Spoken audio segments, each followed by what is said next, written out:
You're a wonderful sight. 여러분은 정말 훌륭하게 보이십니다. 제가 볼 수 있는 여러분들은 그렇게 보입니다. I'm also thinking of all those who are tuned in by television. 또한 텔레비전이나 또는 다른 방법으로 이 방송에 참여하고 계신 모든 분들에게도 그렇게 느낍니다. 형제 여러분, 우리는 이곳 컨퍼런스 센터와 전 세계 여러 장소에서 강력한 신권 조직체로서 함께 모였습니다. 우리는 오늘 저녁 영감받은 메시지들을 들었습니다. 저와 여러분도 그렇게 간증할 수 있을 것입니다. 우리에게 말씀을 전해주신 형제님들께 감사의 인사 말씀 전해드립니다. 여러분에게 말씀할 수 있는 특권을 영광스럽게 생각하며 제 마음이 겸손해짐을 느낍니다. 주님의 영감이 제게 임하기를 간구합니다.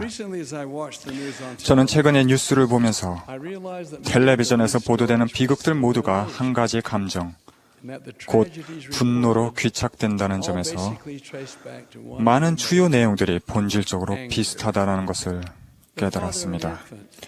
한 유아의 아버지는 아기에게 신체적인 학대를 가한 것으로 인해 체포되었습니다. 그는 아기의 울음소리에 격분하여 아기의 몸에 있는 뼈 중 하나와 갈비뼈 여러 개를 부러뜨렸다고 했습니다. 폭력 집단과 관련된 살인이 급격하게 늘어나는 것과 더불어 집단 폭력이 빈번해지고 있다는 보도는 우리를 불안하게 만들었습니다. 그날 밤에 또 한 보도는 아내와 사이가 멀어진 남편이 아내가 다른 남자와 함께 있는 것을 발견하고는 질투에 휩싸인 분노 가운데 아내에게 총을 쏘았다는 내용이 있습니다. 그리고 물론 세상 곳곳에서 일어나고 있는 전쟁과 분쟁을 다룬 일상적인 보도도 있었습니다. 저는 시편의 저자의 다음 말씀이 생각났습니다. 분을 그치고 노를 버리라. 수년 전에 한 젊은 부부가 제 사무실로 전화를 걸어 상담을 받으러 와도 되겠는지 물었습니다. 그들은 비극을 겪었으며 결혼 생활이 심각한 위기에 처해 있다고 말했습니다. 우리는 약속을 정했습니다. 그들이 제 사무실로 들어왔을 때 이 남편과 아내 사이에는 팽팽한 긴장감이 역력했습니다. 그들은 먼저 이야기를 서서히 털어놓았습니다. 남편이 더듬거리며 말을 하자 아내는 조용히 울면서 대화에 거의 참여하지 않았습니다. 그 젊은이는 선교 사업에서 귀환하고는 미 동부에 있는 인류 대학에 합격했습니다. 그가 미래의 신부감을 만났던 곳이 바로 그 대학교의 한 와드에서였습니다. 그녀 또한 그 대학의 학생이었습니다. 1년간의 데이트 끝에 그들은 유타주로 와 솔트레이크 성전에서 결혼한 다음 학업을 마치기 위해 곧바로 동부로 돌아갔습니다. 그들이 졸업하고 고향으로 돌아올 때쯤 그 아내는 첫째 아이를 임신하고 있었고 남편은 자신이 선택한 분야에서 일자리를 얻었습니다. 아내는 남자아이를 낳았습니다. 그들의 인생에는 아무 문제가 없었습니다. 그들의 아들이 18개월 가량 되었을 때 그들은 몇백 마일 떨어진 곳에 살던 가족들을 방문하기 위해 짧은 휴가를 내기로 결정했습니다. 그 당시는 어린이용 카시트와 성인용 안전벨트를 사용하는 건 고사하고 그런 단어조차 거의 들어보지 못했던 시절이었습니다. 그 가족 3명은 아이를 가운데에 앉혀두고 모두 앞좌석에 탔습니다. 여행 도중 남편과 아내 사이에 의견 충돌이 있었습니다. 여러 해가 지났기 때문에 저는 그 원인이 뭐였는지까지는 기억할 수가 없습니다. 그러나 제가 기억하는 것은 그들의 말다툼이 심해지기 시작했고 너무 격양되어서 결국 서로에게 소리 지르는 단계로 번졌다는 것입니다. 이 때문에 어린 아들이 울기 시작했으리라고는 충분히 짐작이 가는 일인데 그 남편의 말로는 아들의 울음이 자신을 더 분노하게 했다고 했습니다. 통제력을 완전히 상실한 그는 아이가 자리에 떨어뜨렸던 장난감을 집어들어 아내를 향해 던졌습니다. 그는 아내를 맞추지 못했습니다. 대신 그 장난감은 그들의 아들에게 부딪혔고 그 결과 그 아이는 뇌 손상을 입어 평생 동안 장애인으로 살게 되었습니다.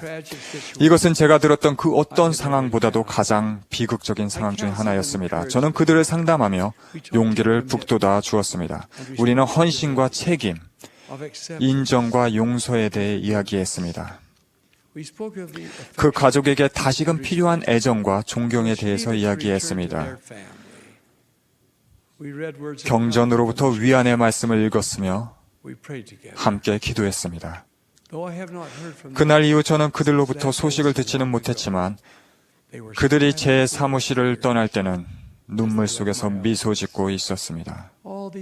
오랜 시간 동안 저는 그들이 서로의 곁에 남기로 결정하여 예수 그리스도의 복음을 통해 위로받고 축복받았기를 바랐습니다. 저는 다음 말씀을 읽을 때마다 그들을 생각합니다. 분노는 아무것도 해결하지 못한다. 분노는 아무것도 지어 올리지 못하지만 모든 것을 무너뜨릴 수는 있다. 우리는 모두 분노를 느껴보았습니다. 우리가 원하는 대로 일이 되지 않을 때 분노심이 생길 수 있습니다. 누군가가 우리에게 말한 어떤 것에 대한 반응으로 분노가 일어날 수도 있습니다. 사람들이 우리가 원하는 대로 행동하지 않을 때 분노를 경험하기도 합니다. 어쩌면 우리가 예상했던 것보다 더 오래 기다려야 할 때 화가 나기도 합니다. 다른 사람들이 우리의 관점에서 생각하지 못할 때 화가 나기도 합니다. 분노를 일으킬 수 있는 이유는 수도 없는 것 같습니다. 상상만 했었던 손해를 직접 보거나 불공정하게 대우받는 것으로 화가 날 수 있는 경우가 있습니다. 7대 교회 회장이신 히버 제이 그랜트 회장님은 청년 시절에 어떤 사람을 위해 일했던 경험에 대해 말씀하셨습니다. 그 사람은 당시 그랜트 회장님에게 $500짜리 수표와 함께 더 많이 주지 못해서 미안하다는 편지를 보냈습니다. 그 일이 있은 후 그랜트 회장님은 또 다른 한 사람을 위해 어떤 일을 했습니다. 그 일은 10배나 더 힘들고 10배나 더 많은 노동력과 시간이 들어가는 일이었습니다. 그런데 이 사람은 회장님에게 $150짜리 수표를 보냈습니다. 젊은 히버는 가장 부당한 대우를 받았다고 생각했습니다. 처음에는 모욕감을 느꼈고 그 다음에는 분노심이 일었습니다. 그가 좀 더 나이 많은 친구에게 그 경험에 대해 이야기하자 그 친구는 이렇게 물었습니다. 그 사람이 자네를 모욕할 의도가 있었나? 그랜트 회장님은 이렇게 대답했습니다. 아니요. 그분은 제 친구들에게는 제게 대우를 아주 잘해 주었다고 말했다더군요. 이 말에 대해 그 친구는 이렇게 대답했습니다. 모욕할 의도가 없었는데도 모욕으로 받아들이는 사람이 어리석은 괴지. 사도 바울은 조스 스미스여 갈라디아서 4장 26절에서 이렇게 질문했습니다. 화를 내고 죄 없다 할 수 있겠느냐? 너희 분노가 해질 때까지 가지 않게 하라. 저는 이렇게 질문하겠습니다. 우리가 화가 나 있을 때 하나님 아버지의 영을 느끼는 것이 가능합니까? 저는 그런 경우를 한 번도 본 적이 없습니다. 물문경 제3니파이에는 이러한 말씀이 있습니다. 논쟁이 너희 가운데 없게 하라. 이는 진실로 진실로 내가 너희에게 이르거니와 다투는 정신을 가진 자는 내게 속한 자가 아니요 분쟁의 아비인 악마에게 속한 자임이라. 그가 사람들의 마음을 충동하여 서로 노여움으로 다투게 하는도다. 보라, 노여움으로 사람들의 마음을 충동하여 서로 대적하게 하는 이것은 나의 교리가 아니요 그러한 일이 없이 하는 이것이 나의 교리이니라. 화를 내는 것은 사탄의 영향에 굴복하는 것입니다. 그 누구도 우리를 화나게 할 수는 없습니다. 그것은 우리의 선택입니다. 우리가 언제나 합당한 영을 지니기를 소망한다면 화를 내는 것을 삼가야만 합니다. 그것이 가능하다는 것을 간증드립니다. 사탄의 도구인 분노는 여러 가지 면에서 파괴적입니다. 저는 우리 대부분이 토머스 B. 마시와 그의 아내 엘리자베스에 대한 슬픈 이야기를 잘 알고 있으리라 믿습니다. 마시 형제는 교회가 지상에 회복된 후 부름받은 첫 번째 현대사도 중 한 명이었습니다. 그는 결국 12사도 청원의 회장이 되기에 이르렀습니다. 성도들이 미주리주 파웨스트에 있었을 때 토머스의 아내인 엘리자베스 마시와 그녀의 친구였던 해리스 자매는 그들이 이제까지 만들어온 것보다 좀 더 많은 양의 치즈를 만들기 위해 우유를 교환하기로 결정했습니다. 모든 것이 공정하게 이루어지도록 그들은 후착유로 불리는 것을 남겨두지 않고 우유와 후착유를 모두 함께 사용하기로 했습니다. 후착유는 우유를 짤 때 마지막으로 나오는 우유를 말하며 더 많은 크림이 함유되어 있습니다. 해리스 자매는 그 약속을 충실히 지켰으나 마시 자매는 특별히 더 맛있는 치즈를 만들기 위해 각 젖소마다 후착유를 약 0.5리터씩 남겨두었고 해리스 자매에게 후착유를 빼고 우유만 보냈습니다. 이 때문에 두 여성은 다투게 되었습니다. 그들이 서로의 입장을 조정하지 못하자 가정복음 교사들이 그 문제를 해결하기에 이르렀습니다. 그들은 엘리자베스 마시가 약속을 지키지 못한 것에 대한 책임이 있음을 알게 되었습니다. 그녀와 그녀의 남편은 이 결정에 대해 화가 났고 그래서 그 문제는 감독을 통해 교회 재판에 회부되기에 이르렀습니다. 감독의 법정에서는 후착유를 남겨놓은 것은 잘못이며 마시 자매는 해리스 자매와의 약속을 어겼다고 판결했습니다. 토머스 마시는 고등평의회에 항소했고 이 평의회 위원들은 감독의 판결을 승인했습니다. 그러자 그는 교회의 제1회장단에게 항소했습니다. 조셉 스미스와 그의 보좌들은 이 사건을 심의했고 고등평의회의 결정을 지지했습니다. 이 모든 과정에서 아내 편에 섰던 토머스 B. 마시 장로는 잇따른 판결들에 점점 더 화가 났습니다. 사실상 너무 화가 난 나머지 그는 주지사에게 가서 몰몬들은 미주리주에 대해 적대적이라고 악담했습니다. 그의 진술은 릴번 보그스 주지사의 잔인한 몰살 명령의 원인 또는 적어도 한 요소로 작용했으며 그 결과 15,000명의 성도들이 집에서 쫓겨났고 그 이후에 그들이 겪은 그 모든 끔찍한 고통과 죽음을 초래했습니다. 이 모든 것은 우유와 크림의 교환을 둘러싼 의견 충돌로 인해 발생한 일이었습니다. 19년 동안 원한과 상실의 세월을 보낸 후 토머스 B. 마시는 솔트레이크 계곡으로 와 브리감령 회장에게 용서를 구했습니다. 마시 형제는 또한 제1회장단의 제1보좌였던 히버시 킴볼에게 그가 배운 교훈에 대해 편지를 썼습니다. 그 편지에서 그는 이렇게 말했습니다.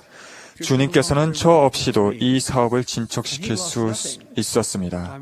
그분은 제가 지위를 상실한 것으로 인해 아무것도 잃어버린 것이 없으십니다. 그러나 제가 이런 것을 보십시오. 이 세상 전부나 이 세상과 같은 수많은 별들보다 더 큰 부를 이뤘습니다. 시인 존 그린리프 위터의 다음 말이 꼭 들어맞습니다. 현아 붓으로 나타낼 수 있는 가장 슬픈 말은 그랬었더라면 이다. 형제 여러분, 우리 모두에게는 점검하지 않는다면 분노로 이어질 수 있는 그러한 감정들에 빠질 만한 여지가 있습니다.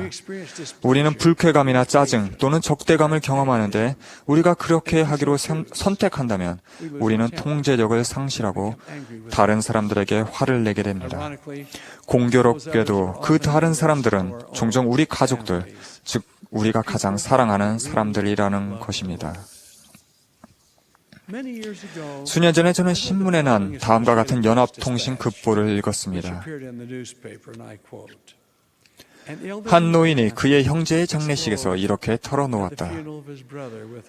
그는 그 죽은 형제와 어린 시절에 뉴욕주 카니스테오 근처 작은 오두막 단칸방에서 함께 살았는데 한 번은 서로 다툰 후 그 방을 반으로 갈라 분필로 금을 그었다. 그날 이후 62년 동안 서로가 그 금을 넘지 않았고 서로에게 단 한마디도 하지 않았다. 그 분노가 어떤 결과를 낳았는지 생각해 보십시오.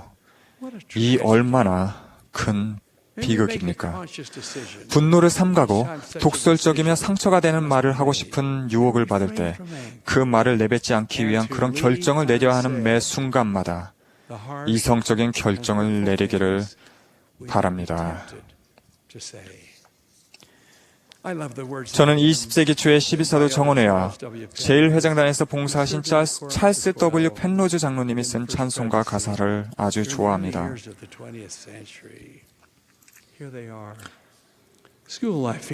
오 나의 형제여, 내 감정을 통제하라. 따뜻하고도 충동적인 내 영혼을 단련하라. 감정을 억누르지 말고 지혜의 음성이 통제하게 하라. 너희 감정을 다스리라. 침착하고 차분한 마음에 힘이 있다네. 열정은 이성의 탑을 부수며 밝은 눈을 어둡게 만드네. 우리 각자는 하나님의 신권 소유자입니다. 신권의 맹세와 성약은 우리 모두에게 해당됩니다. 멜기세덱 신권을 소유한 자들에게 하나님의 율법에 충실하고 순종하며 우리에게 주어지는 부름을 영화롭게 하는 것은 곧 우리가 지켜야 할 필수 요건에 관한 선언입니다. 아론 신권 소유자들에게 그것은 바로 장차 주어질 의무와 책임에 관한 성명입니다. 즉, 자신을 지금 준비시키는 것에 해당되는 것입니다. 이 맹세와 성약은 주님께서 주신 다음 말씀 가운데 주어졌습니다. 이는 누구든지 충실하여 내가 말한 이 두 신권을 얻고 자기의 부름을 영화롭게 하는 자는 영으로 성결하게 되어 몸이 새로워짐이라. 그들은 모세와 아론의 아들들이 되고 아브라함의 씨와 교회와 왕국과 하나님의 택함 받은 자가 되리라. 그리고 또한 이 신권을 받아들이는 자는 모두 나를 받아들이는 것이니라. 주가 이르노라. 무릇 나의 종을 받아들이는 자는 나를 받아들이는 것이요 나를 받아들이는 자는 나의 아버지를 받아들이는 것이요 나의 아버지를 받아들이는 자는 나의 아버지의 왕국을 받아들이는 것이니라. 그러므로 내 아버지께서 가지신 모든 것이 그에게 주어지리라. 형제 여러분, 우리가 소유한 이 고귀한 신권의 맹세와 성약에 진실되고 충실하다면 위대한 약속이 우리를 기다리고 있습니다. 우리가 하나님 아버지의 합당한 아들들이 되기를 간구합니다. 우리가 우리 가정에서 모범이 되고 모든 계명 지키기에 충실하며 그 누구에게도 증오심을 갖지 않고 화평케 하는 자가 되며 구주의 다음 말씀을 항상 기억하기를 간구합니다. 너희가 서로 사랑하면 이로써 모든 사람이 너희가 내 제자인 줄 알리라. 이것이 저의 간구이며 기도입니다. 이 신권 모임을 마치면서 진정한, 진실된 마음으로 이것을 전합니다. 여러분을 사랑합니다. 제 마음과 제 영혼을 다해서 저희 하나님 아버지께 축복을 구합니다. 이 모든 모임에 참석하신 모든 분들에게 그리고 여러분 마음에, 여러분의 영혼의 삶에 그러한 축복에 간구하길 간구합니다. 예수 그리스도의 이름으로 전합니다. 아멘.